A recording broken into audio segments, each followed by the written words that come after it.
এটাকে একটা সরকারি ঘোষণার মাধ্যমে তন্ত্রের মাধ্যমে পুরো মুসলিম করার জন্য এক সিস্টেমে তালাওয়াতের জন্য ওসমানের বিরুদ্ধ করে ইয়ে করা হয়। তখন থেকে আমাদের কাছে আস্তে আস্তে দেখলো কবি হাতে লেখা কবি হতে হতে বর্তমান জমানায় প্রিন্টের জমানায় লক্ষ লক্ষ কোটিগুলো মানুষ বিস্তৃত হয়ে গেছে। অথচ যে কোরআনকে আমরা এখন পাচ্ছি আমাদের সামনে একবার সহজলভ্য ওই শেখ সাদির আইনের মধ্যে হাতের নাগালে একেবারে হাতের নাগালে যে কোরআনটা আমরা পাচ্ছি, সাহাবায়ে কেরামদের জমানায় এই কোরআন কিন্তু কারো কাছে এইভাবে একত্রিত জমা ছিল। খুব ভালো করে কথা শুনতে হবে। কেউ ঝামলার মধ্যে প্রায় টুকরো নিয়ে বসে আছে, কেউ পাথরের মধ্যে লিখে বসে আছে, কেউ পাথরের মধ্যে লিখে বসে আছে, কেউ কাপড়ের মধ্যে বসে আছে লিখে বসে আছে, কেউ কাগজের মধ্যে, কারো এতরকম পুস্তক, কারো অতরকম পুস্তক। অল্প সংখ্যক সাহাবী ছিলেন যাদের কোরআন, যারা হুফাজ ছিলেন, যারা কোরআন হাফেজ ছিলেন। এখন দেখুন ব্যাপারটা কেমন হয়ে গেল। যেই প্রজন্ম, যে আমলে, যে জমানায় কোরআন অ্যাভেলেবেল হয়ে গেছে, লক্ষ লক্ষ হাফেজ, কোটি কোটি হাফেজ, হাজার হাজার লাখ লাখ হাফেজ কোরআন, এমন কোরআন শরীফের অসংখ্য কপি, কোটি কোটি কপি এখন আমাদের হাতের টাকা, তখন আমরা বিরক্ত। কপি কোথায় রাখি? কোরআন শরীফের কপি হয়ে গেছে। এই জমানায় কোরআনের শাসন নেই, কোরআনের সমাজ নেই, কোরআনের আইন নেই, কোরআনের দাওয়াত নেই, কোরআনের জিহাদ নেই, আবাবও কোরআন মধ্যে নেই, ওলামারও কোরআন মধ্যে পরিপূর্ণ নাই। আর যখন কোরআন এভাবে ছিল না, কিছু অবকার করে, কিছু অবকার করে, কিছু মদিনার ওই গ্রামে, কিছু মদিনার প্রান্তে, আর আমাদের পর্যাপ্ত কিছু কিছু আছে। অর্থাৎ সুপরিচিতভাবে কোরআন এভাবে সহজলভ্য ছিল না, কোরআন সহজলভ্য ছিল না বাস্তবে, কিন্তু কোরআনের সমাজ ছিল, কোরআনের তাকওয়া ছিল, কোরআনের ঈমান ছিল, কোরআনের আহকাম ছিল, কোরআনের সংবিধান ছিল, কোরআনের সমাজ এবং রাষ্ট্র ব্যবস্থা ছিল, কোরআনের কূটনৈতিক ব্যবস্থা ছিল, কোরআনের ফিলিংস, কোরআনের অনুভূতি, কোরআনের মায়া, কোরআনের জজবা সব কিছু ছিল। কিন্তু কোরআন ছিল না, কিন্তু এই আক্ষরিক কোরআন ছিল না। এরকম কেউ সাহাবের ঘরে এত সুন্দর সুন্দর কোরআন শরীফ লেখা ছিল না। সবার লোক ছিল কোরআন শরীফ নাও কি খণ্ডিত ভাবে। আর সাহাবায়ে কেরামদের মধ্যে বিভিন্ন কাগজে, চামড়ায়, পাথরের মধ্যে এভাবে কি করা ছিল, এগুলো লেখা ছিল বিক্ষিপ্ত বিচ্ছিন্ন। হযরত যায়েদকে যখন বলা হলো যে কোরআন জমা করতে হবে, তিনি বললেন যদি আমাকে বলা হতো এই এক পাহাড় থেকে আর পাহাড়কে কি করা স্থানান্তর করা, তাহলে আমার জন্য সহজ ছিল। আমার ভাইয়েরা, আমি খুব বাস্তবতার জায়গা থেকে কথা বলবো, সুন্দর সুন্দর কথা বলে আপনাদেরকে খুশি করতে পেরেছি। আর ফল কথা বললে আপনি গ্রহণ করবে, এটা আমি বলতে জানি না, আমি তো বুঝি না ফল কথা বলবো। তবে আমি নিজে চিন্তা করি যে আমাদের সমাজের ক্রাইসিস, আমাদের সমাজের রোগ কি, এটা আমি এটাকে গবেষণা চিন্তা করি। আসলে কোন কথা বলা হচ্ছে দেখবেন, রোগীর রোগ সম্পর্কে রোগী কিন্তু কিছু জানে, জানেন? হ্যাঁ, সে কিছু জানে। রোগীর রোগ সম্পর্কে জানে কে? ডাক্তার, সে জানে কে? এখন সমাজে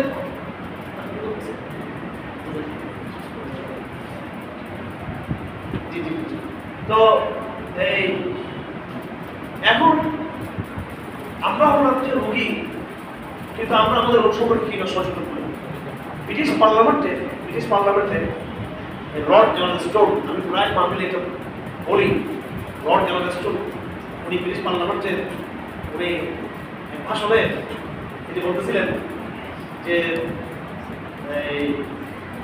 তোমরা প্রস্তাব করো মুসলিম উম্মাহকে কিভাবে ধ্বংস করা যাবে, এদেরকে আমরা কিভাবে কি করতে পারি, একেবারে ইয়ে বানিয়ে রাখতে পারি, গোলাম বানিয়ে রাখতে পারি, এবং কিভাবে আমরা এদেরকে পরাজিত করতে পারি মুসলমানদের। ব্রিটিশ পার্লামেন্টে এটা মিটিং হচ্ছিল, তখন সবাই প্রস্তাব করলো কে বলে এদের পিছনে নারীদের পারে, মুসলিম অসভ্য বেহায়া উলঙ্গপনা ছড়াই দেবে, মুসলিম উম্মাহ তাদের চরিত্র করে দেবে। আর কেউ বললো না এদের কাজ করতে লাগে, কে বললো এদের শিক্ষা ব্যবস্থার মধ্যে বিষ ঢুকে, কেউ বললো ওদের মসজিদ পরিষেবা বন্ধ করে দেবে, কেউ বললো বক্তব্য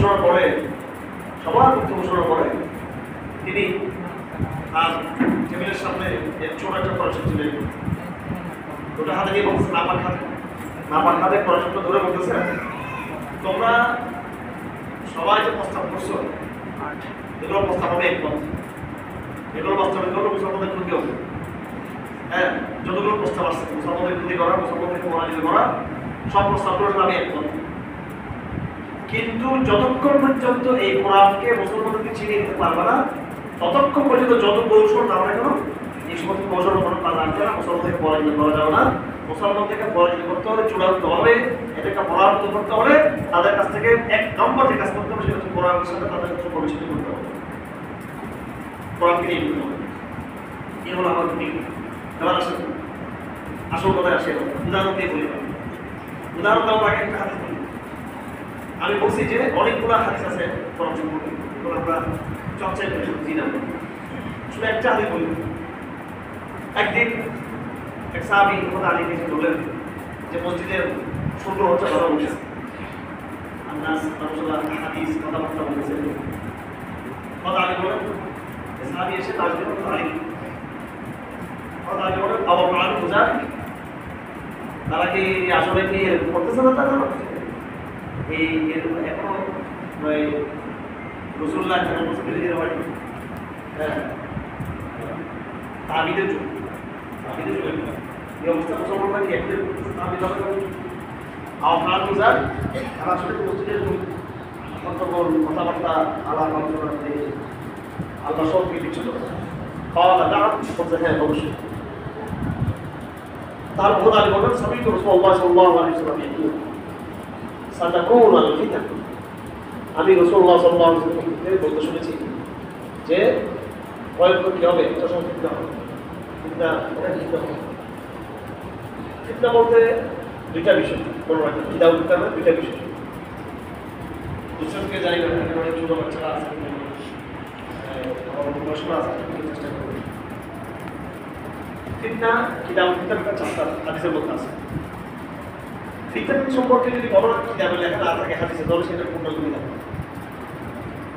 8টা বিষয় থাকবে, সেটাকে বলা হয় জামি। বুখারীর 8টা বিষয় আছে, যেটা জামি, তিরমিজির জামি, এখানে 8টা বিষয় আছে। হ্যাঁ, এই 8টা বিষয়ের মধ্যে একটা হলো ফিতনা। আগামী দিনে কি ঘটনা ঘটবে, এই ফিতনা দুই প্রকার। একটা হলো কাফেরদের পরীক্ষা, কাফেরদের জোর মুসলমানদের বিরুদ্ধে, এটা একটা ফিতনা। দজ্জালের ফিতনা, তারপরে এই ইয়াজুজ মাজুজের ফিতনা, এরপরে এই ইহুদি খ্রিস্টানদের ফিতনা, সালামদের ফিতনা, হ্যাঁ এদের ফিতনা। আরেকটা ফিতনা হলো মুসলমানদের ভিতরে। দজ্জালের সময় দজ্জাল যখন নিজে আক্রমণ করবে, আবার মুসলমানদের মধ্যে কিন্তু কেউ দজ্জাল বন্ধ হয়ে যাবে। তো আলী বলেন যে আমি রসুল থেকে বলতে শুনেছি সাতাকুল ফিতনা হবে। তখন আমরা জিজ্ঞেস করলাম রাসূলুল্লাহ সাল্লাল্লাহু আলাইহি ওয়াসাল্লাম, ইয়া রাসূলুল্লাহ, যদি ফিতনা হয়ে থাকে তাহলে মাল মাখরুজ আনহা, আমরা কিভাবে এখান থেকে রক্ষা পাবো? আমি আবার বলতেছি, ফিতনা দুই প্রকার। শত্রু মুসলমানদেরকে আঘাত করবে, আক্রমণ করবে, নিশ্চিত করবে, এটা একটা ফিতনা। আর একটা ফিতনা হলো মুসলমানদের মধ্যে কি নিজেদের মধ্যে, হ্যাঁ মুসলমানরা আমল ছেড়ে দিবে, মুসলমানরা দলে বিভক্ত হয়ে যাবে, হ্যাঁ মুসলমানদের মধ্যে নানা রকমের অস্থিরতা দেখা যাবে, মুসলমানদের মধ্যে নেতৃত্ব সংগ্রাম তৈরি হবে, মুসলমানদের মধ্যে ব্যাপকভাবে বেদাত আচরণ ছড়াই পড়বে, হক বাতিল হয়ে যাবে, বাতিল হক হয়ে যাবে, আখের zaman আলাম মুসলমানদের মধ্যে নষ্ট করে শুরু হবে। আপনি খুব খেয়াল করে দেখবেন, এই যে হামাস আজকে একা হয়ে গেছে, ফিলিস্তিনে আজকে যে দুর্যোগ, কেন? আপনি ইসরায়েল কয়টা আছে? আমেরিকা কয়টা রাষ্ট্র সাহায্য করতেছে ইসরায়েল? শুধু আমেরিকা কয়েকটা রাষ্ট্র, অথচ আশেপাশে এতগুলো মুসলিম রাষ্ট্র এবং বাইরে এতগুলো শাসক কেউ সাহায্য করতেছে। আপনি অবাক হয়ে যাবেন, আমরা যে বলি ফিলিস্তিনকে সাহায্য করতেছে না, সৌদি আরব রাজা গালাগালি করি, ফিলিস্তিনের মুসলমানরা পর্যন্ত ফিলিস্তিনের জাহাজের পক্ষে জানানো। মাহমুদ আব্বাস ফিলিস্তিন প্রেসিডেন্ট, এই এক নম্বর জাহাজের বিরুদ্ধে। ফিলিস্তিনের শুধু একটা অঞ্চল গাজার মধ্যে লড়াই চলতেছে, পুরো অঞ্চলে অন্য অঞ্চল তারা কিন্তু জেহাদের পক্ষে থাকে। আমি অবাক হয়ে যাই, কিছু লোক এখানে আসে ফিলিস্তিনের এই আমরা মানুষের